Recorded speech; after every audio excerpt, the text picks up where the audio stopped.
How's it going, everybody? Welcome back to Down to Earth with Kristian Harloff. That's me. Thanks for joining us here today. And I wanted to thank everybody who has been joining, and people have been coming in here and saying such nice things about the channel, what we're doing. I appreciate everybody who's been commenting, and obviously those people who've been subscribing. We just hit 25,000. Now we're trying to get to 50. Some ridiculous comment yesterday going, this guy cares more about subs than he does the topics.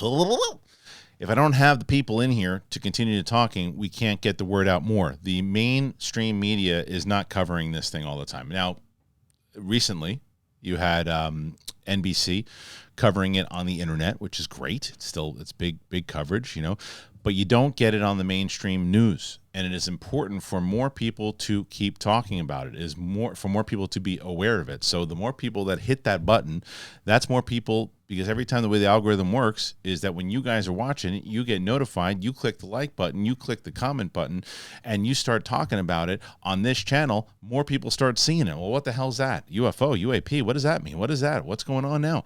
That's how you spread the word. So instead of putting silly-ass comments in there, talk about what's going on. Talk about these things about us in general, what's happening in the world of the UAP phenomenon. Now, whether you believe it, whether you're skeptic, whatever it might be, you can have a conversation about that, absolutely. But I'd be an idiot to not say subscribe to the channel because we want to get more people to talk about this.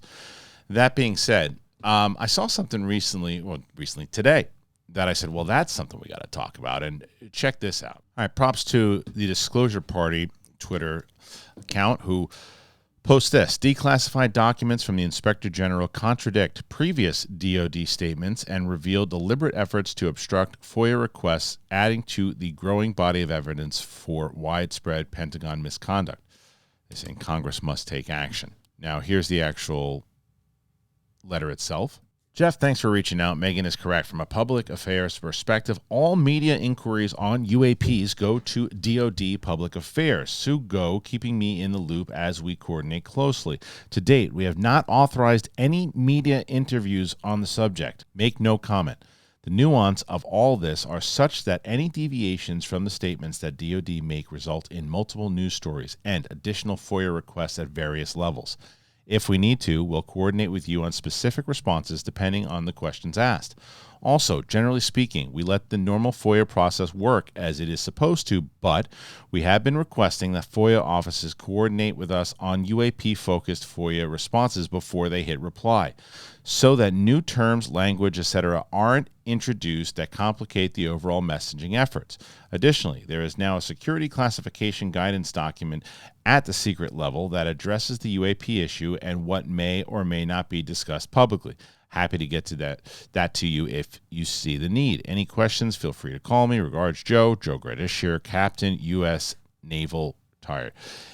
And to NX Strategy Engagements. Okay, so this next document is, I guess it was included, themes and messages. Theme, term, identified aerial phenomenon, UAP. We borrowed the term from the United Kingdom. Definition, any aerial phenomena that cannot immediately be identified. We use the generic UAP term in communication so as not to prejudge the results of any investigation, and so our aviators are hesitant to report the intrusions. Do not refer to UAPs as UFOs. The latter term is intrinsically linked to the concept of extraterrestrials and the associated hysteria generated by the media that cover this topic. The UAP investigations. As the investigations of UAP sightings is ongoing, we will not discuss individual sightings, reports, observations. The information obtained from each individual report of any suspected training range incursion is investigated in its own right. The information obtained in these reports is cataloged and analyzed to identify any hazard to our aviators. Investigations could involve multiple DOD, intelligence community, and other U.S. government agencies, organizations. Any report generated as a result of these investigations will, by necessity, include classified information on military operations. Therefore, no release of information to the general public is expected.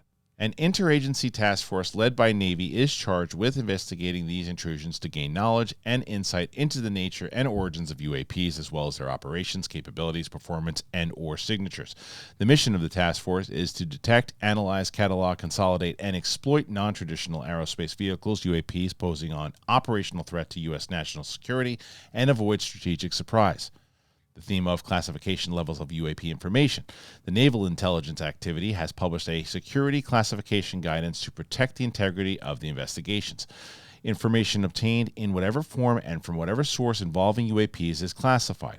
Imagery, including stills, videos obtained by Snoopy teams of any UAP observation, is considered classified and should be handled and protected accordingly. Investigations into unidentified incursions into military airspace involve various intelligence methods, and agencies are not to be discussed. The theme of FOIA requests and responses. The intent of this card and the SCG is not to circumvent the normal FOIA process conducted at the command or higher echelon levels. FOIA offices are requested to coordinate their proposed responses to any UAP-related FOIA request with DOD Public Affairs and a lot of letters, Public Affairs, before responding. Consistency in wording in any response for information is essential, as additional queries and FOIA requests can be expected if there are any deviations from what has previously been provided in response to the query. Lastly, does the Navy or DOD know how the 3 historic released videos were put into circulation? Were they leaked by Navy personnel? With respect to the 2004 sighting by aircraft from the aircraft carrier USS Nimitz, that video was widely shared throughout the ship at the time. In 2007, one of those crew members posted the video onto the public web. In 2009, the online post of the video came to the attention of Navy officials who, in consultation with Navy law enforcement personnel, decided not to pursue the matter. Given the time since recording, approximately 5 years, the widespread distribution of the recording within the ship at the time of recording, and the size of the crew at the time, approximately 5,000, it was determined that there was no way to accurately determine who might have released the video. With respect to the other 2 videos, after they first appeared in the New York Times in December 2017, the Air Force Office of Special Investigations began an investigation focused on the classification of the information in the video. The AFOSI investigation determined that the videos were not classified. However, simply being unclassified does not automatically mean the information may be released to the public.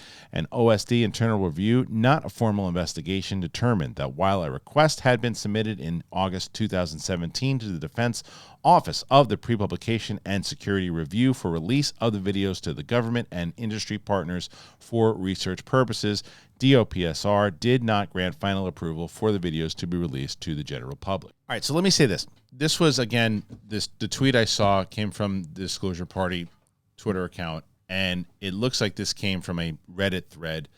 And the Reddit article itself is this. So it just says the Pentagon's mouthpiece for this is one individual within the Public Affairs Office who has been given sole authority to handle all FOIA requests involving UAPs, ARROW, ATIP, and is a breakdown of all of this.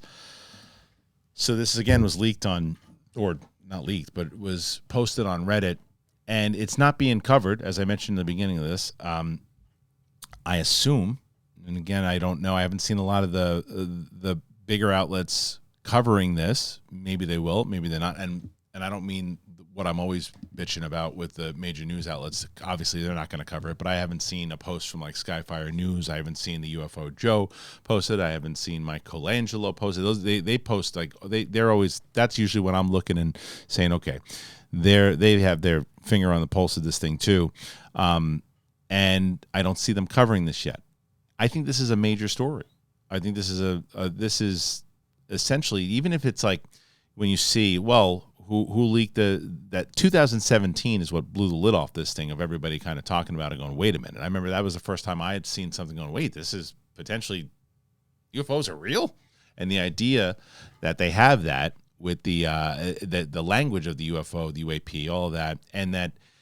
I think if you follow this channel, if you're following this in general, you know that the DOD has more information that they're not giving up. You know that ARROW report that they put out there, whenever it was in February or March, that cockamamie thing that they put out was just to say, was more of this. I was like, no, use this language. Don't tell the public about this. They don't need to know about this.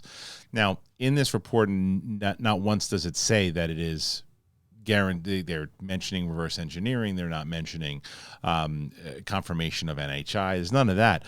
But it's more so of, well, yeah, you can go through the FOIA stuff, but if they ask for documents, don't do what you normally do, where you just give it to them where you're supposed to. Follow the rest of the information first before you reply. That you can with the information, okay? because there's all this stuff that we have to do. There's certain things that you can't.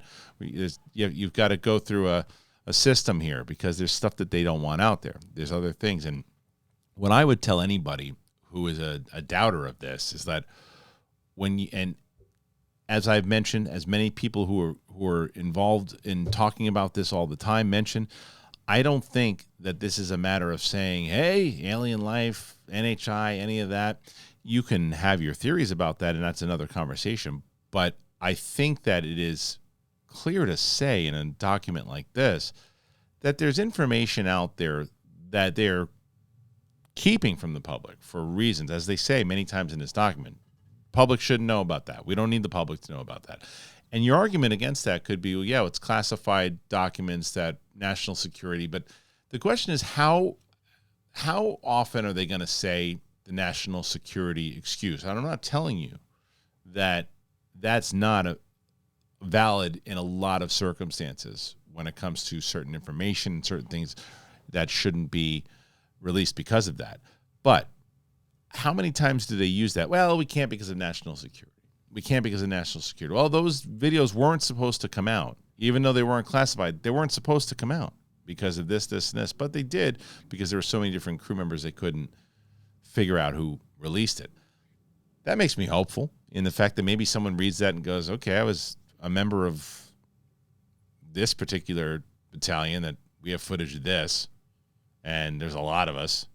And they probably couldn't trace it back. But it's the fear of what if they do. It's the fear of what happens then. And I think that ultimately what's going to happen is you've got to, and I know that people get frustrated with it, with the public hearings and the idea of it, because it's, as much as that is the way to go forward of challenging some of these things that DOD and Arrow and people do, as much as it is the way to go forward by challenging them, doing the actual hearings, by having more whistleblowers come forward, by having more people support it to get more funds to enable to fight the fight, right? It's also more of an opportunity for them to say, okay, they're playing by the rules. Well, we can then do this. We've got people on our team that can then do that. We can make sure that the people who've been blocking in the first place do that. And it's the 2017 type stuff that when something gets leaked or put out there, whether classified or not classified, gets out there, that's when people started talking. You need another event like what happened with the New York Times. You need something like that. You need something big and someone having this kind of conversation, and someone where it's just you can't dispute what they're saying, and it just becomes, okay, let's declassify this. Another country coming out, that's been rumored also. But if these documents, which I believe have been declassified, that is something of like, clearly they're holding back information. Well, what is the real information that they're holding back that they can tell us that they don't want to tell us? There's certain times that someone with the FOIA goes, okay, well, we want this document. And they go, well, we're not doing interviews about that, so don't give them that. But they have the right to it. You can pull some strings. They don't have the right to it, and that's what happens. And because this topic, as much as there's more people asking about it now, it's still kind of buried where they can get away with this type of stuff. That's why I say to ask questions. That's why I say to get involved. That's why I say to keep talking about it to people, even if they think you're nuts. Keep talking about it. Tell them. I had breakfast with someone this morning who said, I've been paying attention to that UAP stuff that you've been doing, man. And I've been watching a little bit more. He's like, how'd you get into it? And I started telling him the story about it. And he's like, yeah. And he knew about Grush, and he knew about these other things. And he said, tell me a little bit more. And I started telling him, he's like, interesting. He started asking questions. That's how these conversations start. That's how they start. And it's how it keeps on going. So even though sometimes you might feel that you're sitting at dinner and you bring it up, and there'd be people in your family, your friends that go, yeah, right, sure. Maybe they're not the ones that you should be talking to about it. Maybe there's other people who get interested in it. And just to ask questions, to have the debate, to have the talk. And even for those people who are watching right now that don't believe in any of this stuff, what do you make of this, of why there's a quiet behind it? Do you think it's because, well, we have this type of technology that is, because they mention UAPs many times over of what this is. So it's clear they don't know what it is. So is it because it could be other governments? What are your theories? What do you think it is in general? Because they don't mention any of that of potential other governments and all, but they do mention, which I think could be an argument for certain skeptics, is we don't use UFO because it's automatically linked to aliens, and that could insinuate that that's not what they think this is inside of this document, which would also go back to what Arrow said, that they found no evidence that alien life exists. But when you look at the report or the show we did yesterday, we listened to Luna or Grush, they don't think that alien life, that's why they say UAP more so, because the interdimensional things, and then it gets more rabbit holey. So anyway, that's the video for today, guys. I think that it is important to talk about. So I ask you, what do you think about all this? Do you think that this is something? Is it a nothing burger? Put your comments in there. Tell me what you think. As I said, and I've said many times over, we're working on a Patreon. We don't have one just yet, but people ask me all the time how you can support this, keep it going. And I say, look, we have sponsors. We have a sponsor, and if you get yourself something, it helps out the show tremendously. You buy yourself something, and you're like, oh, I bought myself this. I bought myself a nice pair of jeans. Why did I do that? Well, because I like this show, and I want to keep it on the air. And I bought myself some nice jeans. So I'll tell you about the perfect jean. Get yourself something, and then I'll see you back here tomorrow. Bye.